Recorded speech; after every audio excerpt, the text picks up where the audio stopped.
Yesterday's October CPI report showed inflation has continued to cool, and it looks like we're headed down toward the Fed's 2% target rate, as I've mentioned in my past videos. With the October jobs report showing a weakening jobs market, are we headed for a recession? If we are, would the housing market crash like in 2008? We're in a very different financial situation than in 2008, with the financial backing of homeowners being much stronger than back then when there were many negative amortization loans, which are now illegal, and lots of home buying speculation.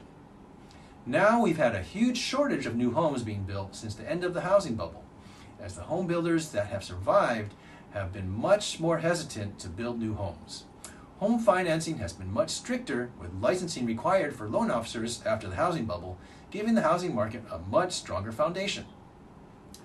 We've seen inventory drop to about 1/4 of what it was in 2008. As mortgage rates have risen dramatically in the last 2 years, there are far fewer buyers who can qualify for the median home price, which has stayed strong because of the lack of supply.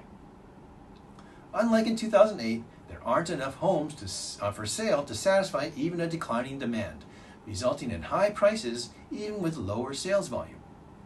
The two largest generations ever, the baby boomers and the millennials, now want to own homes at the same time. Mortgage payments as a percent of disposable income are now near all-time lows, while they were near all-time highs in 2008.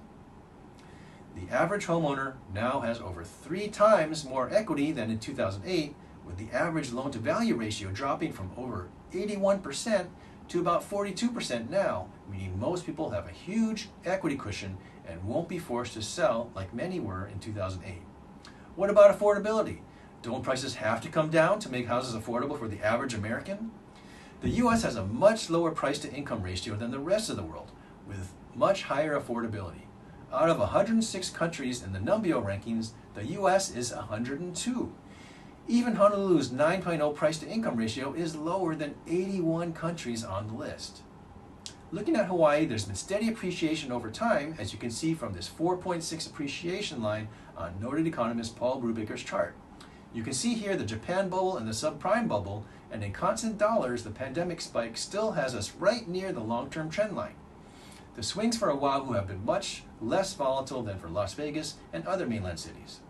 Does this chart look like Oahu prices are way too high and have to come down? Hawaii versus other locations has very strong demand and very low growth in supply, with the most restrictive land use regulations in the country and the most messed up permitting department. Only 4% of the land in Hawaii is zoned for residential housing and only 0.3% for multifamily homes. Only 1,000 to 2,000 new housing units are being built in Hawaii each year, well below the 50,000 new units a 2019 State Commission study estimated would be needed by 2025. By contrast, in 1973, Honolulu approved permits for 13,700 housing units. We really have a broken permitting system. Considering all these facts, is it time to buy or sell? See my buy now or wait video from 3 months ago for numbers showing why it may be better to buy a property you love now than to wait for rates to drop lower if you can qualify. If you don't have to sell, you're probably better off keeping your low interest rate loan and selling when there are far more buyers who can qualify as rates drop back down.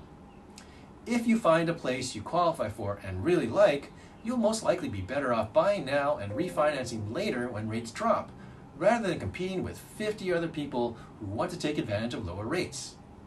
As they say, marry the home, date the rate. Please like and subscribe for a lot more useful information to come.